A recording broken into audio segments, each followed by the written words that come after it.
गया था, है ना। आज हम करेंगे इक्वेटोरियल एक्सिस के ऊपर और उसके बाद देखेंगे कुछ न्यूमेरिकल्स। क्या जब हम न्यूमेरिकल करेंगे ना तो हमारी एबिलिटी और बढ़ती है कॉन्सेप्ट को समझने की कि कैसे फोर्स इस डायरेक्शन में है तो हम कभी प्लस ले रहे हैं कभी माइनस ले रहे हैं। आज वो सारे डाउट क्लियर हो जाने वाले हैं। ठीक है, हेडिंग डालिएगा।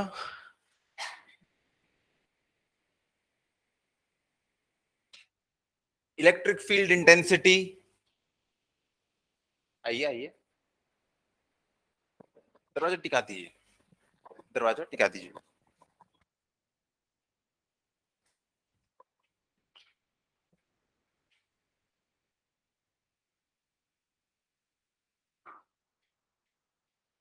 चलिए, तो आज की क्लास में हम लोग करने वाले हैं इक्वेटोरियल एक्सिस के ऊपर कितना इलेक्ट्रिक फील्ड इंटेंसिटी है और कुछ न्यूमेरिकल्स।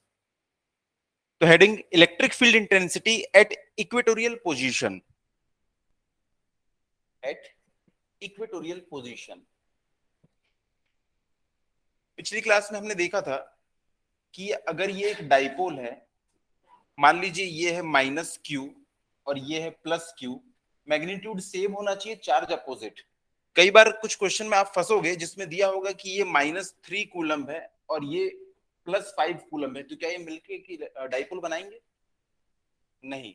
डाइपोल की कंडीशन यही है कि दोनों चार्ज का मैग्नीट्यूड बिल्कुल सेम होना चाहिए, तो ये डाइपोल नहीं है। डाइपोल कब बनेगा? जब ये -3 और ये +3 हो। तो याद रखिएगा, डाइपोल वाला कॉन्सेप्ट उसमें नहीं लगाएंगे जब अलग अलग चार्जेस रहेंगे। आज ही हम लोग क्लास में न्यूमेरिकल करेंगे उसके ऊपर। तो देखिए, इन दोनों चार्जेस को मिलाने वाला जो एक्सिस होता है दोनों के सेंटर को, इसको हम कहते हैं डाइपोल एक्सिस। इसको हम डाइपोल एक्सिस कहते हैं। इन दोनों चार्जेस के बीच में जो पॉइंट होता है उसे हम सेंटर पॉइंट कहते हैं। और सेंटर पॉइंट से जाने वाला और डाइपोल एक्सिस के ऊपर परपेंडिकुलर जो एक्सिस होता है, उसे हम कहते हैं इक्वेटोरियल एक्सिस। तो अब अगर कोई पॉइंट इक्वेटोरियल एक्सिस के ऊपर है, ये है इक्वेटोरियल एक्सिस, इस पे कोई पॉइंट पी है, इसके ऊपर हमको क्या निकालना है? इलेक्ट्रिक फील्ड इंटेंसिटी निकालना है। तो उसकी वैल्यू कितनी होगी?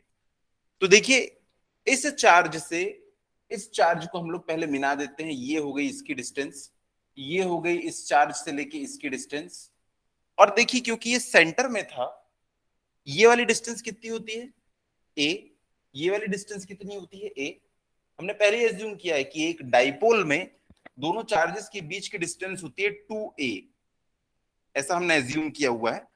और किसी भी पॉइंट की लोकेशन को हम कहां से रिप्रेजेंट करते हैं? सेंटर से। किसी भी पॉइंट की डिस्टेंस हमेशा सेंटर से बताई जाती है। तो यहां सेंटर से इसकी डिस्टेंस को हम लोगों ने ले लिया r। अब देखिए, इसके कारण इसके ऊपर क्या इलेक्ट्रिक फील्ड इंटेंसिटी होगी, इसके कारण इसके ऊपर क्या इलेक्ट्रिक फील्ड इंटेंसिटी होगी, दोनों को हम सेपरेट सेपरेट निकालेंगे और उसका फिर हम लोग कंबाइंड इफेक्ट देखेंगे, नेट इफेक्ट। ठीक है।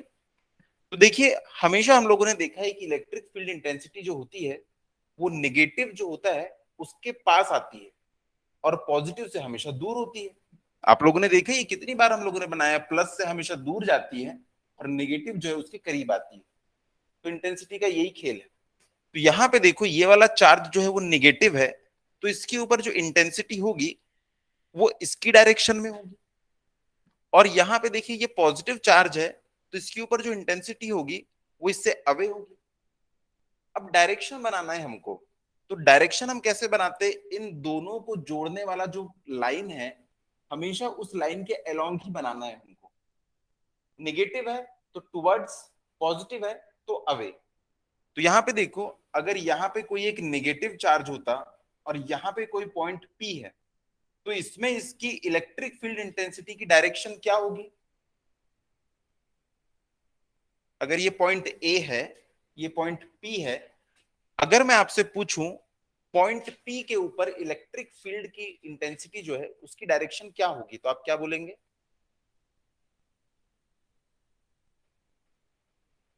अवे किससे अवे? पी से अवे। तो देखो, इधर भी हो जाएगा और इधर भी हो जाएगा। वंशिका, बताइए पी के ऊपर डायरेक्शन क्या होगी? देखो, हम कहेंगे अलोंग पी ए, यानी पी से लेके ए की तरफ।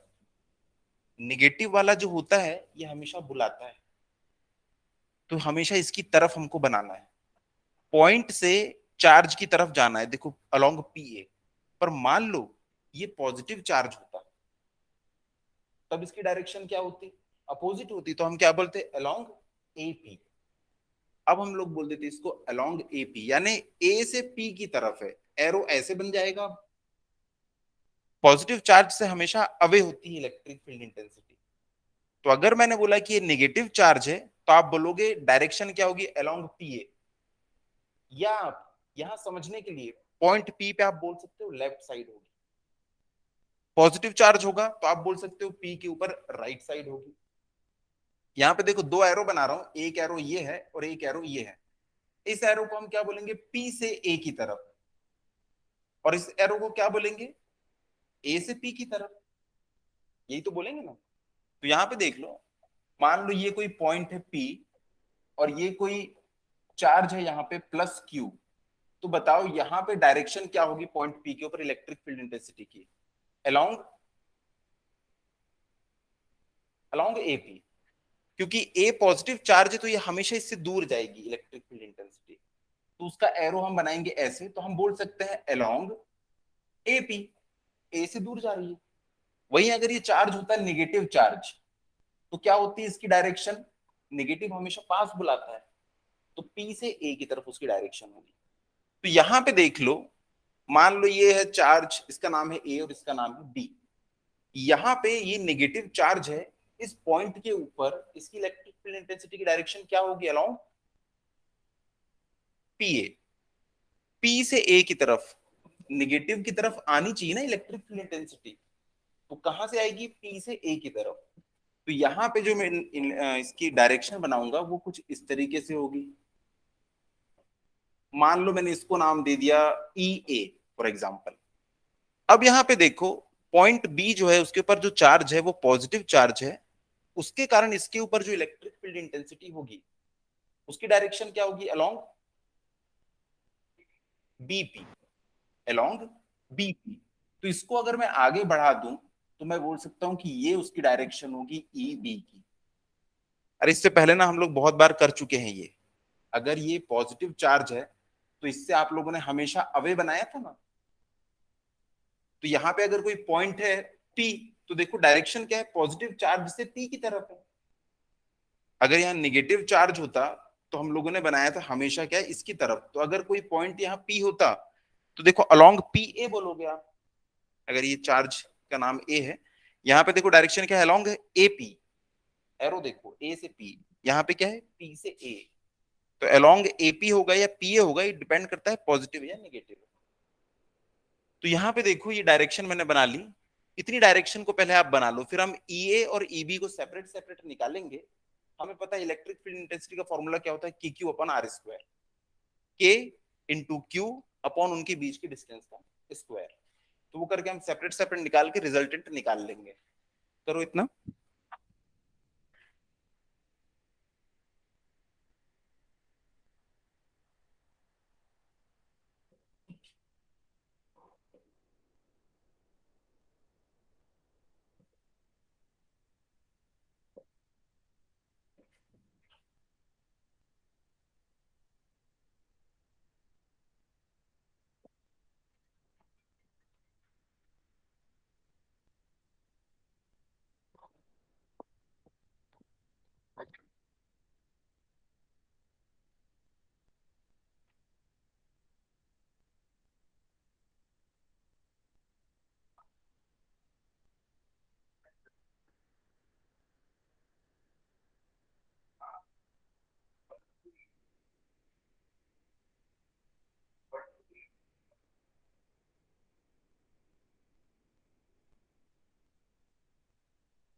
चलिए लिखिएगा इसमें,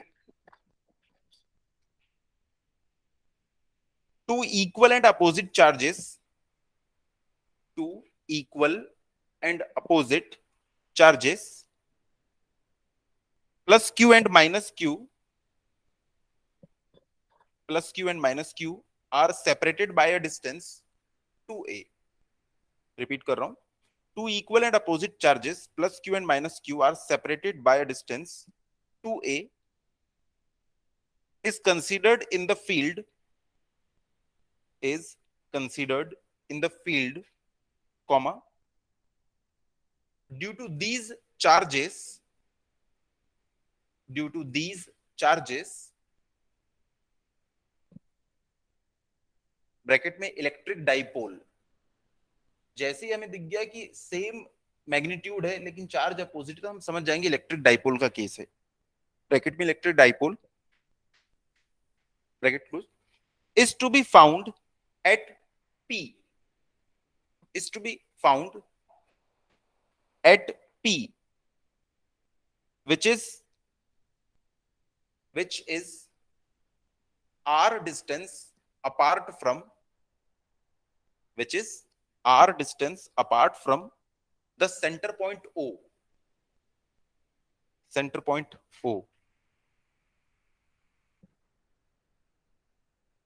नेक्स्ट लाइन में लिखिएगा, let E A is electric field due to, let EA, उसके ऊपर में एरो भी बना देना वेक्टर साइन का, EA is electric field due to minus Q charge and E2 is the electric field due to plus Q charge।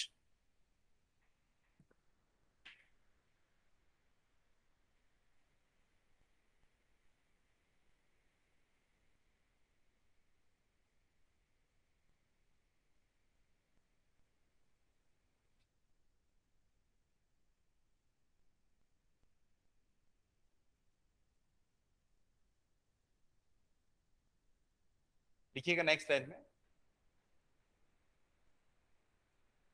Due to minus q charge,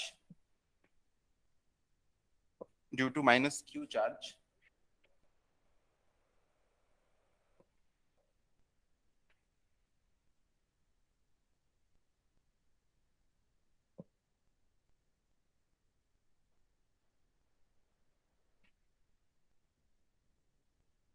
यहां पे देखिए फॉर्मूले में E A is equals to, हम लोगों ने देखा था इलेक्ट्रिक फील्ड का फॉर्मूला क्या होता है, के क्यू अपॉन आर स्क्वायर।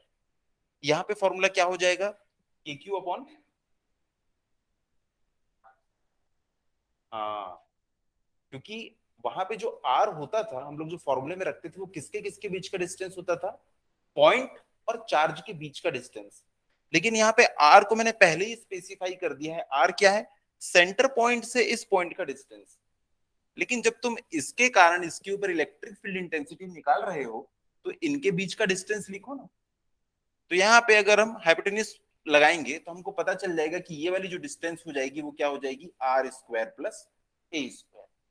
तो मैं यहाँ पे लिख सकता हूं कि ए पी जो डिस्टेंस है उसका स्क्वायर, और फिर यहाँ पे उसको लिख दूंगा is equals to k q upon में r square plus a square under root इस पूरे का स्क्वायर, या E A is equals to k q upon में r square plus a square.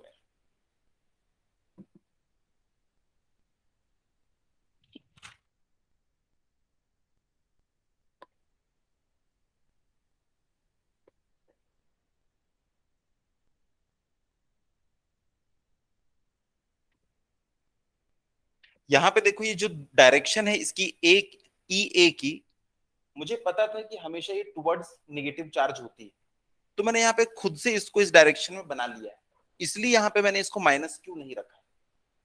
याद रखना जब भी आपको डायरेक्शन पता हो, चार्ज को आपको प्लस माइनस का टेंशन नहीं लेना, हमेशा पॉजिटिव लेके चलना है, ठीक है। अब लिखिएगा नेक्स्ट लाइन में, due two plus Q charge, due two plus Q charge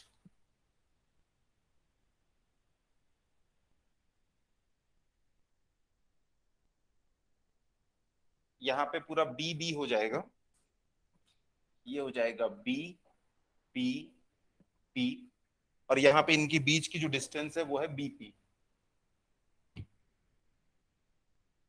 BP का स्क्वायर। इसमें चाहो तो लिख लो अलोंग बीपी, और पिछले वाले में लिख सकते हो अलोंग पीए। जो ई ए लिखे थे ना हमने, उसमें लिख सकते हो अलोंग पीए। आप लोग को पता ही है डायरेक्शन, उसमें देखो पी से लेके ए की तरफ था इसका डायरेक्शन, लेकिन अब जो इसका डायरेक्शन बी से लेके पी की तरफ है, तो मैंने अलोंग बीपी लिख दिया है। इसको इक्वेशन नंबर 2 नाम दे देना, पिछले वाले को ई ए को इक्वेशन नंबर 1। और 1 और 2 से हमको क्या पता चल रहा है, दोनों की वैल्यू बिल्कुल सेम है, दोनों का मैग्नीट्यूड सेम है। फ्रॉम 1 एंड 2 हमें पता चल गया कि जो ई ए है इसका मैग्नीट्यूड और ई बी जो है इसका भी मैग्नीट्यूड, दोनों का मैग्नीट्यूड बिल्कुल सेम है। डायरेक्शन चाहे जो भी हो, लेकिन मैग्नीट्यूड तो बिल्कुल सेम है, क्योंकि मैग्नीट्यूड डिपेंड ही किसके ऊपर करता है, चार्ज के ऊपर और साथ ही साथ उनके बीच के डिस्टेंस के ऊपर। अब जब चार्ज भी इक्वल है मैग्नीट्यूड में और उनकी डिस्टेंस भी इक्वल है, तो ये इलेक्ट्रिक फील्ड इंटेंसिटी भी इक्वल ही आएगी, तो दोनों की वैल्यू क्या हो जाएगी, equal.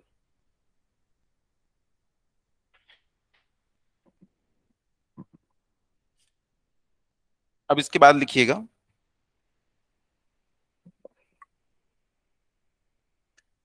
Eight point P, at point P comma E A and E B, ऊपर में एरो लगा के, E A and E B can be resolve in two components, can be resolve in two components.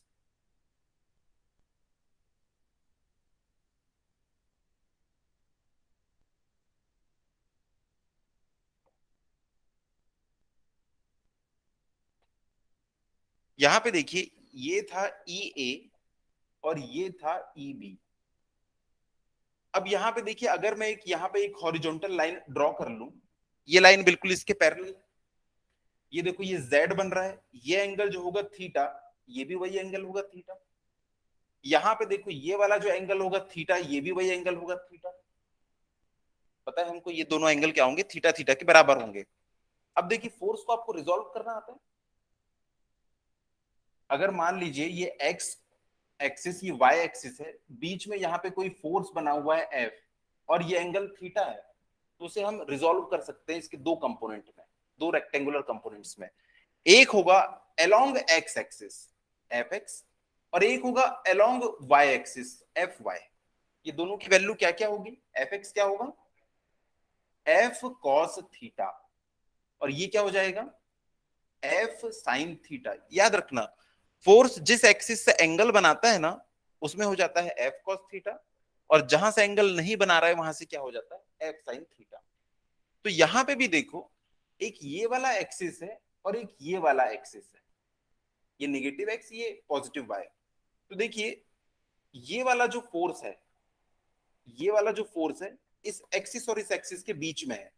इस axis से angle बनाया, इसलिए इसको मैं बोलूंगा ई ए कॉस थीटा। इस एक्सिस से एंगल नहीं बनाया, इसलिए इसको मैं बोलूंगा ई ए साइन थीटा। वैसे देखो ये वाला जो फोर्स है वो इस एक्सिस और इस एक्सिस के बीच में है। इस एक्सिस से इसने एंगल बनाया है, इसलिए मैं इसको बोलूंगा ई बी कॉस थीटा, और इस एक्सिस से इसने एंगल नहीं बनाया है, इसलिए मैं इसको क्या बोलूंगा, ई बी साइन थीटा। तो यहां पे हमने फोर्स को रिजॉल्व कर लिया, दो फोर्स थे, उनके दो दो कंपोनेंट हमको मिल गए हैं। अब आप देखो, थोड़ी देर पहले आपने बड़े बड़े शब्दों में लिखा है E A equal to E B, तो देखो इस पॉइंट के ऊपर टोटल चार फोर्स हमको दिखाई दे रहे हैं।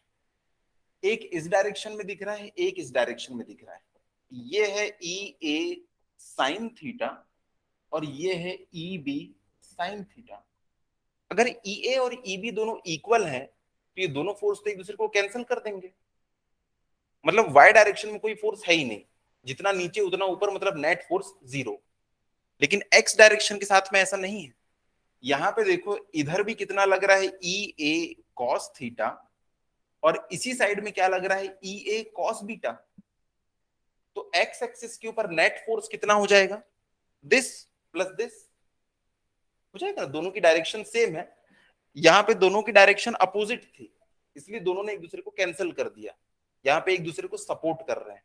तो यहाँ पे नेट फोर्स हो जाएगा इस डायरेक्शन में दिस प्लस दिस। क्लियर है इतना? उसी को मैं भी लिखवाने वाला हूं। Can be resolve in two components, full stop करके लिखिएगा नेक्स्ट लाइन में, the horizontal components of both the fields,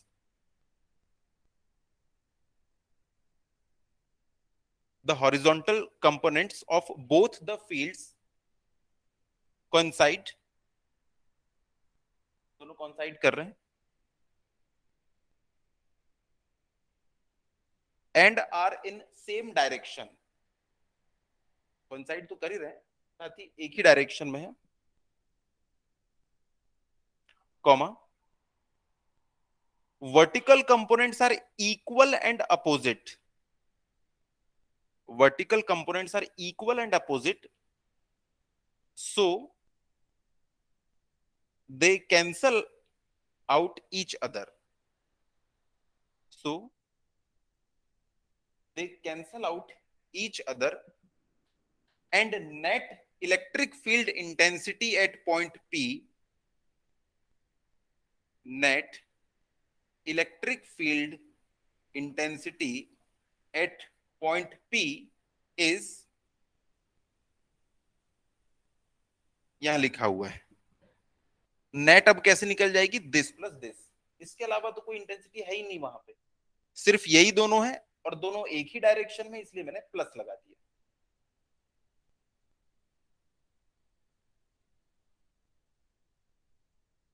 और मुझे ये भी पता है E A equal to E B है, इसलिए मैं इसको ऐसा भी लिख सकता हूं, is equals to 2 E A cos theta.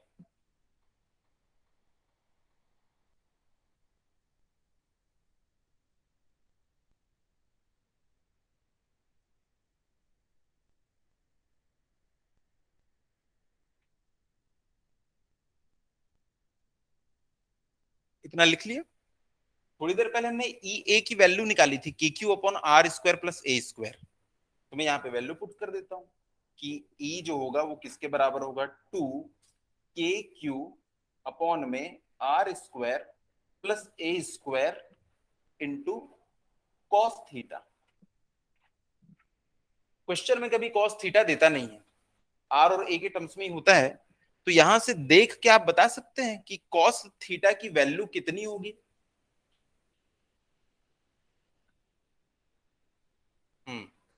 Cos theta क्या होता है, बेस अपॉन हाइपोटेनियस, तो ये हो जाएगा बेस अपॉन में हाइपोटेनियस।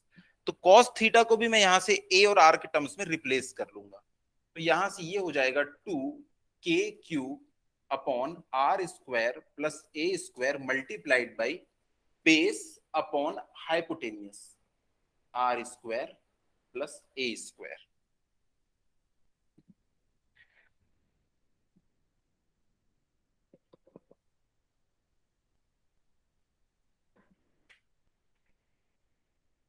यहाँ पे इस पूरे की पावर 1 है, यहाँ पे इस पूरे की पावर 1/2 है, दोनों ऐड हो जाएगी तो पावर 3/2 हो जाएगी।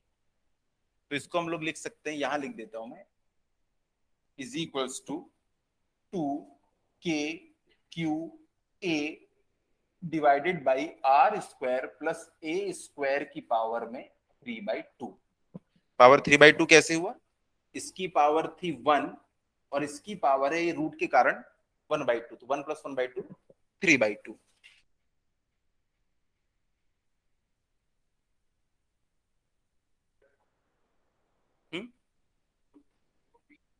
हाँ बिल्कुल, वहां पे पी लिख सकते हैं हम लोग, अभी लिखेंगे, नेक्स्ट चीज वही है। बहुत बढ़िया।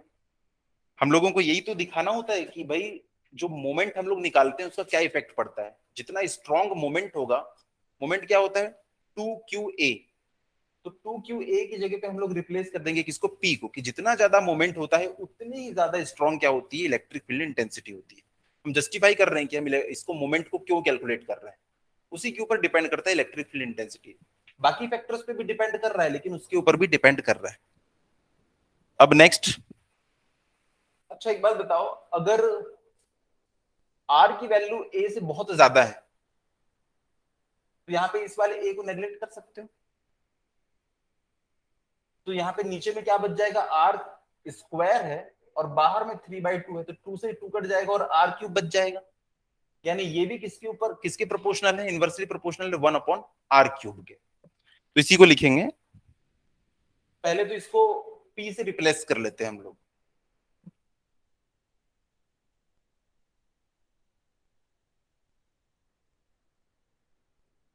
इज इक्वल्स टू, हमें पता है 2q a मिलके बन जाता है p, तो p और क्या बच जाएगा k, pk upon r² plus a² की पावर में 3/2।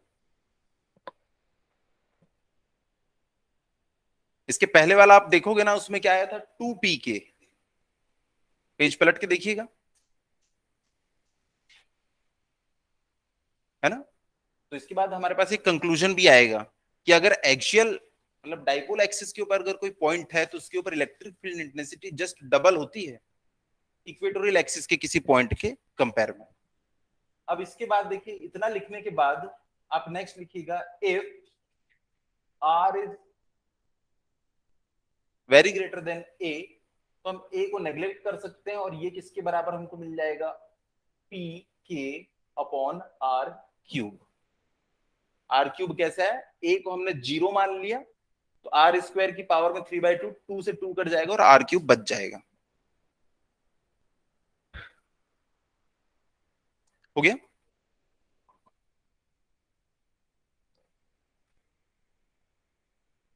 सबसे नीचे एक लाइन में और लिख लेना, hence hence electric field intensity dipole axis is 2 into electric field intensity at equatorial axis। आप एक निकाल लो, दूसरा निकालने की जरूरत नहीं, जस्ट डबल कर देना उसको और आपके पास आंसर है।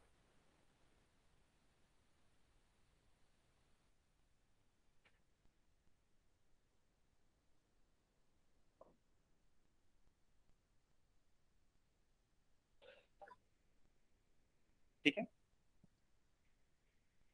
चलिए अब एक न्यूमेरिकल करते हैं। हाँ, पर ये कब एप्लीकेबल होगा वो भी देख लो, ऐसा लिख तो लिया आप लोगों ने। हाँ, जब आर बराबर होगा, ऐसा नहीं कि यहाँ पे ये दो चार्जेस हैं, एक चार्ज जो है जो इक्वेटोरियल एक्सिस पे था वो तो इतनी डिस्टेंस पे है, यहां से देखो इसकी डिस्टेंस जो है वो आर है। अब अगर किसी को लगेगा यहाँ पे आर मैंने नहीं दिया है, मैं बोलूं कि यहाँ पे एक पॉइंट और है, ये वाला पॉइंट पी है, ये वाला पॉइंट मान लो क्यू है, तो कोई बच्चा क्या करेगा, इसके ऊपर निकाल लेगा और उसको क्या कर लेगा, हाफ करेगा और बोलेगा इतना यहाँ पे होगा। कैसा पॉसिबल है, नहीं। इस पॉइंट की डिस्टेंस अगर आर है तो इस पॉइंट की डिस्टेंस भी कितनी होनी चाहिए, सेंटर से आर होनी चाहिए, तभी ये पॉसिबल। हमेशा पॉसिबल नहीं। आज इसके ऊपर एक न्यूमेरिकल करेंगे हम लोग, उसमें ये वाला जो पॉइंट है वो कम डिस्टेंस पे होगा और ये वाला थोड़ा सा ज्यादा डिस्टेंस पे होगा। तो अगर सेम आर डिस्टेंस पे, कहां से, सेंटर पे, सेंटर से, तब ये वाला चीज जो है वो एप्लीकेबल। ठीक है, चलिए न्यूमेरिकल कीजिएगा। If a body gives out,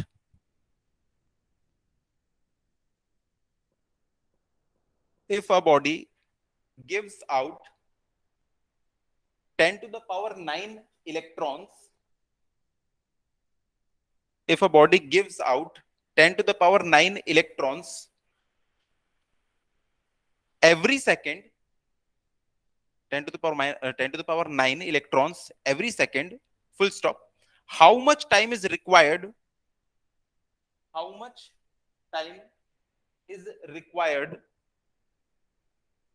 to get a total charge of, to get a total charge of 1 coulomb, 1 coulomb from it। हाँ हाँ,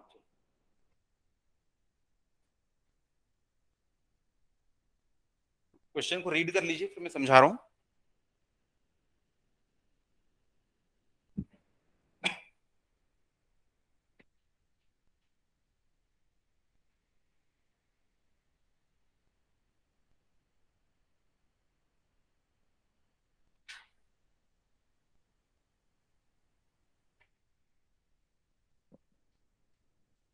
यहां पे देखो एक बॉडी है जो हर सेकंड 10⁻⁹ इलेक्ट्रॉन्स को थ्रो कर रही है। मान लो वो सारे इलेक्ट्रॉन्स को मैं यहाँ पे रिसीव कर रहा हूँ। अब हर इलेक्ट्रॉन के पास कुछ ना कुछ चार्ज होता है। वो चार्ज कितना होता है? 1.6 इंटू 10⁻⁹ कूलम्ब का चार्ज होता है। यानी हर इलेक्ट्रॉन अपने साथ में कुछ ना कुछ चार्ज लेके जा रहा है। तो ये पूछ रहा है कि अगर एक सेकंड में इतने इलेक्ट्रॉन्स जा रहे हैं तो कितना समय लगेगा इस पे टोटल 1 कूलम्ब का चार्ज आने में। तो जी कोशिश कीजिए, 2 मिनट, उसके बाद फिर मैं बता रहा हूं। आपको पता है एक इलेक्ट्रॉन का चार्ज इतना है, 1 कूलम्ब बनाने के लिए आपको कितना चार्ज लगेगा? हाँ कीजिए, कोशिश कीजिए। टाइम पूछा है, यानी कितना टाइम रिक्वायर्ड होगा, कितने समय में यहाँ पे टोटल 1 कूलम्ब चार्ज जो है एक्यूमुलेट हो जाएगा।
ट्राई कर रहे हो वंशिका? Yes sir. हाँ,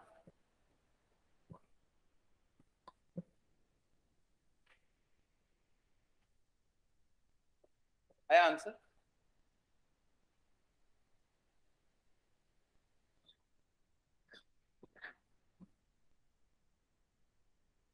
एक सेकंड में 10⁻⁹ चार्जेस वहां, इलेक्ट्रॉन्स वहां जा रहे हैं, और हर इलेक्ट्रॉन अपने साथ कुछ चार्ज लेके जाता है। तो आप ये पता कर लो कि एक सेकंड में टोटल कितना चार्ज वहां जा रहा है। तो चार्ज का फॉर्मूला हम लोगों ने क्या पढ़ा था? Q is equals to n into number of electron. एक इलेक्ट्रॉन के ऊपर इतना चार्ज है और नंबर ऑफ इलेक्ट्रॉन इतने हैं, दोनों को मल्टीप्लाई कर दोगे टोटल चार्ज आपको पता चल जाएगा। तो ये देखो 10⁻⁹ इलेक्ट्रॉन पर सेकंड जा रहे थे, और एक के ऊपर चार्ज होता है 1.6 इंटू 10⁻⁻⁹ कूलम्ब। यानी कि देखो 1.6, हाँ, -10 कूलम्ब पर सेकंड। यहाँ पे पर सेकंड आपको जोड़ना जरूरी है, क्योंकि 10⁻⁹ इलेक्ट्रॉन पर सेकंड मूव कर रहे हैं। अगर एक सेकंड में इतने इलेक्ट्रॉन जा रहे हैं तो एक सेकंड में इतना चार्ज भी जा रहा है। अब देखो, इसी से आपको निकालना है कि एक सेकंड में इतना कूलम्ब चार्ज चला गया, टोटल 1 कूलम्ब तक क्या आपको पहुंचाना है, तो कितना टाइम लगेगा। हाँ, एक ही लाइन तो बचा है अब। एक सेकंड में इतना चार्ज। अब आप एक बात बताओ, 10 लीटर पर सेकंड आपका पंप जो है पानी प्रोवाइड कर रहा है। अगर आपकी टंकी जो है वो 1000 लीटर की है, तो टोटल कितना सेकंड लगेगा इसको फिल करने में? हर सेकंड 10 लीटर जा रहा है, तो 1000 लीटर पहुंचाने के लिए कितना टाइम लगेगा? This divided by 10। ये देखो इसकी यूनिट है लीटर, इसकी यूनिट है लीटर पर सेकंड। जब इसको रखोगे यहाँ पे लीटर पर सेकंड, लीटर से लीटर कट जाएगा, सेकंड ऊपर 100 सेकंड्स लगेंगे। वैसे ही आपको यहाँ भी बताना है कि एक सेकंड में इतने चार्ज जा रहे हैं, और टोटल मुझे 1 कूलम्ब चार्ज अगर बनाना है तो कितना समय लगेगा। फटाफट बताओ।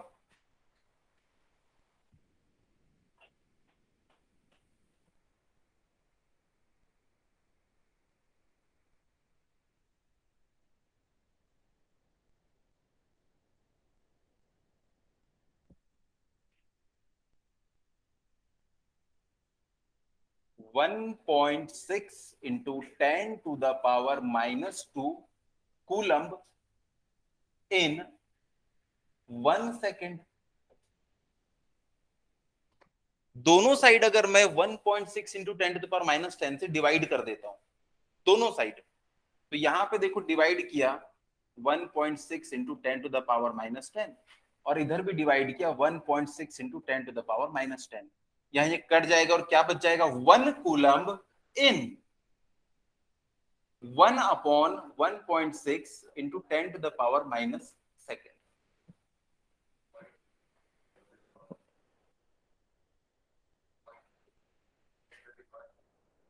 0.6, हाँ हाँ इतना ही कुछ होगा। तो देखो इसको हम लोग सॉल्व कर लेते हैं। 1 अपॉन 1.6, ये तो ऊपर चला गया तो इंटू 10 टू द पावर 10 बन जाएगा। 1 अपॉन 1.6, इसको सॉल्व करोगे तो कितना आएगा, 0.6 समथिंग कुछ आता है, आते हैं नहीं। तो इसको जैसे ही सॉल्व करोगे तो आपको मिल जाएगा 0.6 something into 10 to the power 10। Divide करना तो मेरे ख्याल से सबको आता है, उतनी दिक्कत नहीं है। तो 1 अपॉन 1.6 कितना हो जाएगा, 0.6 समथिंग कुछ होता है, 0.625 समथिंग कुछ होगा। ठीक है, आप इसको ऐसे भी कर सकते हो ना, जैसे कि 1 अपॉन 1.6 है, जैसे इसको सॉल्व करना नहीं आ रहा है तो 1 अपॉन 1.6 को हम ऐसा भी लिख सकते हैं, 10 डिवाइडेड बाई 16 लिख सकते हैं। देखो यहाँ पे भी 10 से मल्टीप्लाई किया, नीचे भी 10 से मल्टीप्लाई किया। इसको मैं लिख सकता हूं 100 इंटू 10 टू द पावर -1। अब 100/16 कितना इजी हो गया है, 2 से इसको आप कट करोगे तो ये हो जाएगा कितना, 50/8। इसके बाद क्या हो जाएगा, ये 25/4, और 4 से तो 25 को कट ही कर सकते हो। 6 टाइम जाता है 24, 1 बच जाएगा, तो कितना हो जाएगा 2 5, और 10 टू द पावर -1 देखो पहले से था, तो ये कितना हो गया 0.625। तो यहां पे मैं पूरा लिख देता हूं 0.625 into 10 to the power 10 second.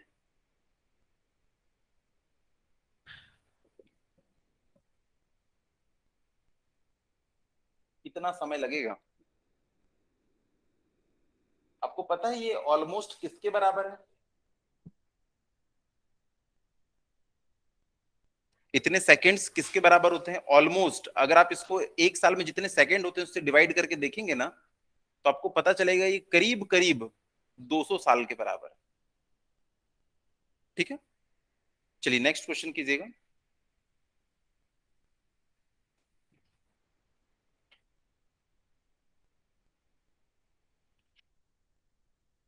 Electrostatic force of repulsion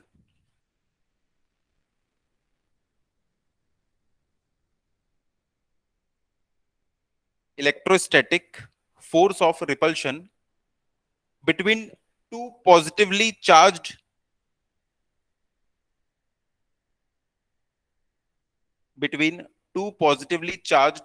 ion carrying equal charge is 3.7 into 10 to the power -9 newton. ये फोर्स दिया हुआ है, वैसे तो इसकी यूनिट से भी पता चल गया, न्यूटन मतलब फोर्स है। Newton when they are separated by a distance when they are separated by a distance of 5 angstrom. 1 angstrom is equals to कितना, हाँ 10 टू द पावर -10 मीटर। तो 1 एंगस्ट्रॉम होता है 10 टू द पावर -10 मीटर के बराबर। तो जब फॉर्मूले में हम रखेंगे तो मीटर में ही रखना है। 5 angstrom, full stop. How many electrons are missing from each ion, how many electrons are missing from each ion.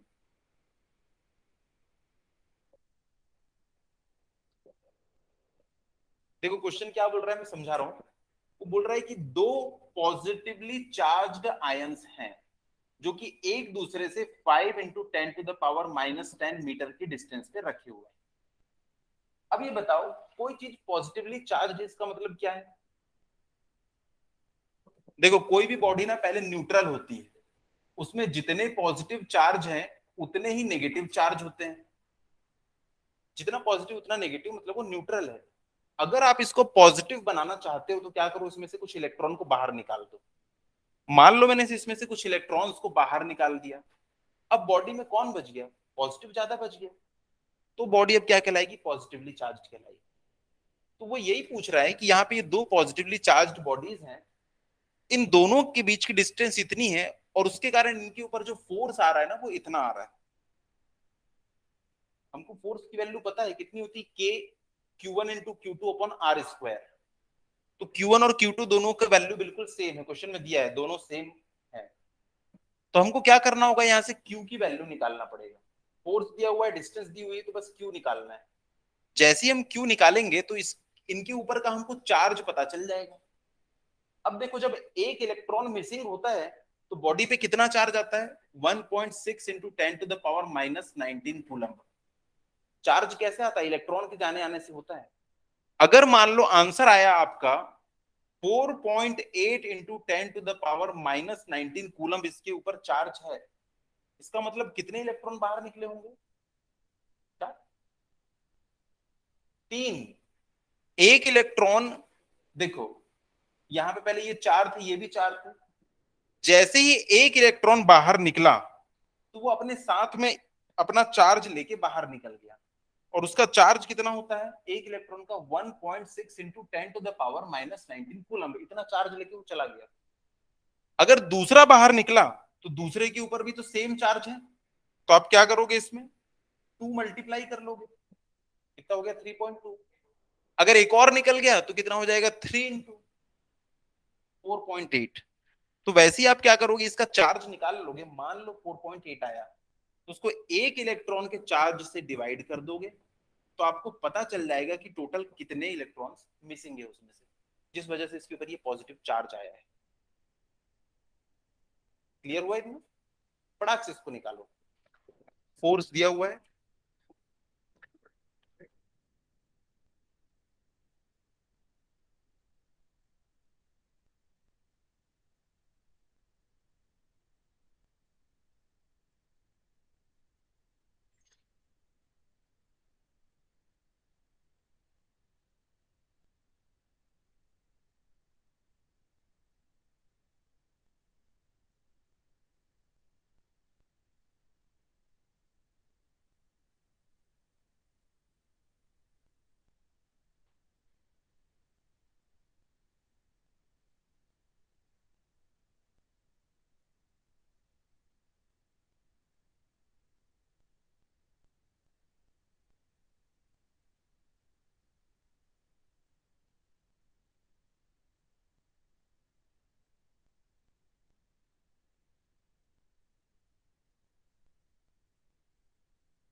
Calculator use नहीं करना है।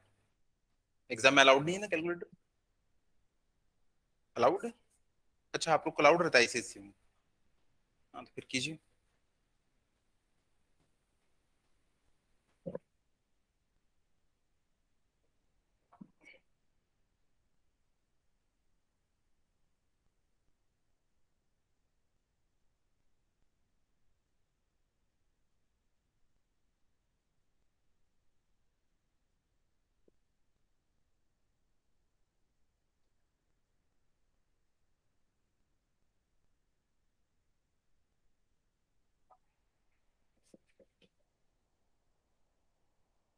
अच्छा, के की वैल्यू कितनी होती है? हाँ, ये तो सबको पता है, 9 × 10⁻⁹। क्वेश्चन में कभी नहीं देगा वो, आपको पता होनी चीज की वैल्यू। तो ये था हमारा 3.7 into 10⁻⁻9 is equals to 9 into 10⁻9। और दोनों चार्ज बिल्कुल सेम है, तो मैं इसको क्यू स्क्वायर लिख लेता हूँ। और नीचे हो जाएगा 5 इंटू 10⁻⁻10 का स्क्वायर। यहां से मैं लिख सकता हूँ q square is equals to 3.7 into 10⁻⁻9 into 25 into 10⁻⁻20 divided by 9 into 10⁻9।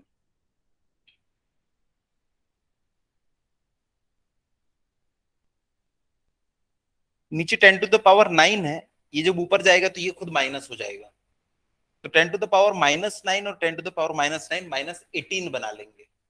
-18 plus -20 -38 हो जाएगा। तो 10 को तो मैंने पूरा खत्म कर दिया, 10⁻−38। और यहाँ पे बच गए हैं 3.7 इंटू 25 डिवाइडेड बाई 9।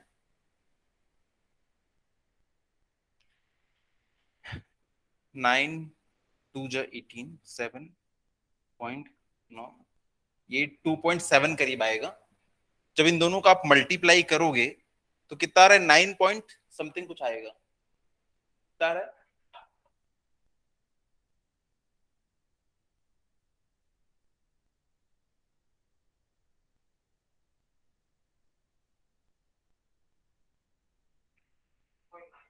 हाँ 9.99। तो ये आ गया 9.99।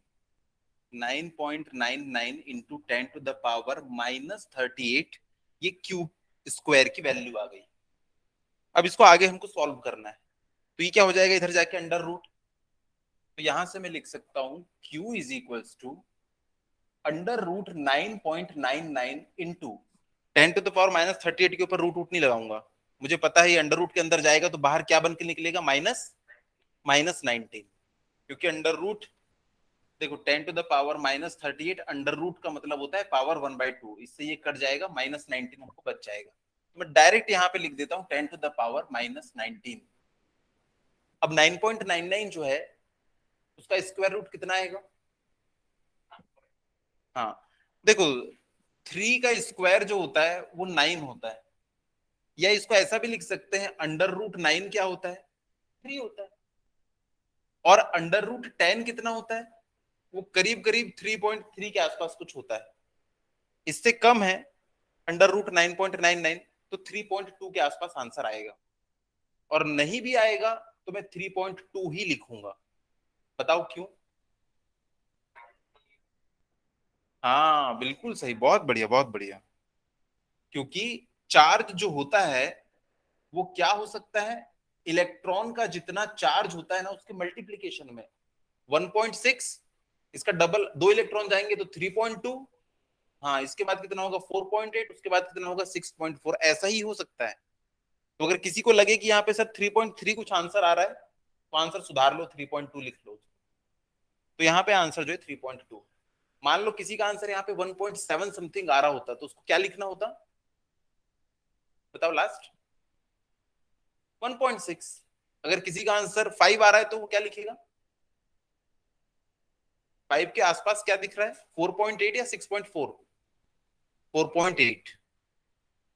क्योंकि चार्ज जो हो सकता है, हम मैंने बताया था कि क्वांटाइज्ड है, एक इलेक्ट्रॉन जाएगा तो 1.6, 2 इलेक्ट्रॉन जाएंगे तो 3.2। तो आंसर यहाँ पे हमारा 3.3 कुछ लग रहा था लेकिन हम 3.2 लिख लेंगे।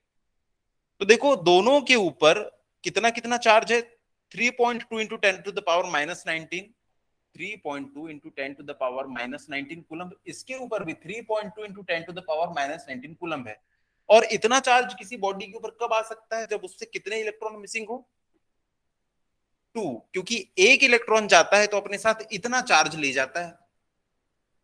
अब इतना चार्ज है किसी बॉडी के ऊपर, तो 3.2 इंटू 10⁻−19 डिवाइडेड बाई एक इलेक्ट्रॉन का चार्ज। और एक इलेक्ट्रॉन का चार्ज मुझे पता है वो होता है 1.6 इंटू 10⁻−19। इससे ये कट गया, 1.6 से ये 2 बार कट गया। या आप ऐसा भी लिख सकते हो, हमें पता है formula Q is equal to होता है Ne। अगर बॉडी के ऊपर 3.2 इंटू 10⁻⁻19 कूलम चार्ज है तो नंबर ऑफ इलेक्ट्रॉन्स निकालो, और एक का होता है 1.6 इंटू 10⁻⁻19। तो यहां से n की वैल्यू आपको मिल जाएगी 2। Formula Q is equal to Ne। तो नंबर ऑफ इलेक्ट्रॉन्स कितने आ गए? 2। खत्म ये क्वेश्चन भी।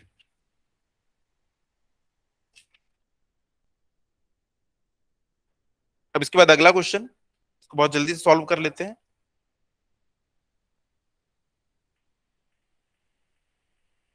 क्लियर तो हो रहा है ना क्या कर रहे हैं हम लोग? लिखिएगा।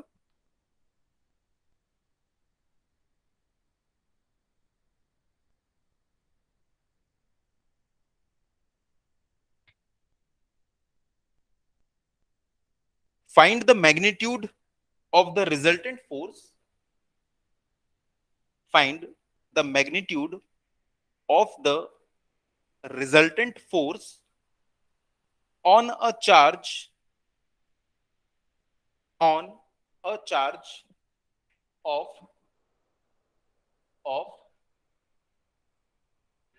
1 माइक्रोकूलम्ब। बोर्ड पे लिखा है 1 माइक्रोकूलम्ब, held at point P, held at point P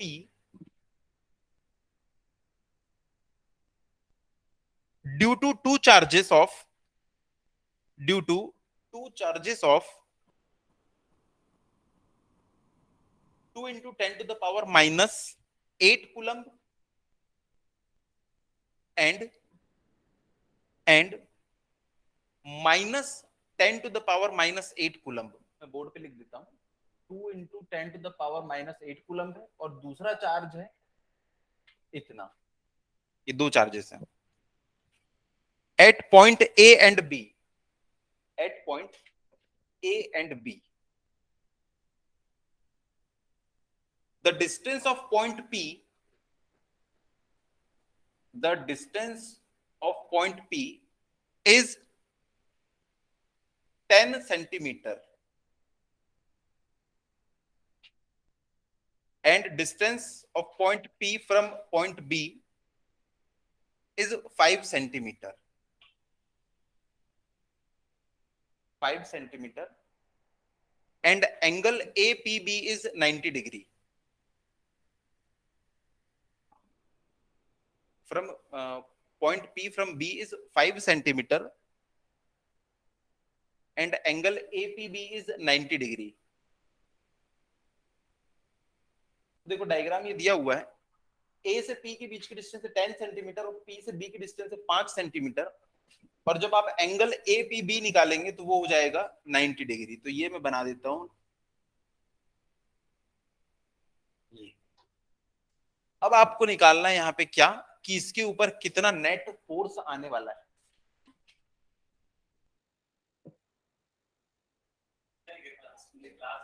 अच्छा, तो एक काम करो, ये आप लोग इसको सॉल्व करने की कोशिश करना। हाँ, कल 10 o'clock को तो अपन मिलने ही वाले हैं, तभी सब सॉल्व कर लेंगे। याद रखना ये पॉजिटिव चार्ज है, ये पॉजिटिव है, तो दोनों के बीच में होगा रिपल्शन। अगर रिपल्शन होगा तो इसमें इस डायरेक्शन में फोर्स आने वाला है। ये नेगेटिव चार्ज है, ये पॉजिटिव चार्ज, तो दोनों के बीच होगा अट्रैक्शन, मतलब फोर्स की डायरेक्शन ये है। तो एक फोर्स यहां आने वाला है, एक फोर्स यहां आने वाला है। फोर्स का फॉर्मूला आपको पता है, के Q1 Q2 upon are square, इसका भी के Q1 Q2 आर स्क्वायर। दोनों निकालो, दोनों का रिजल्टेंट निकाल के लाइएगा आप लोग। चलिए, ओके वंशिका, थैंक यू।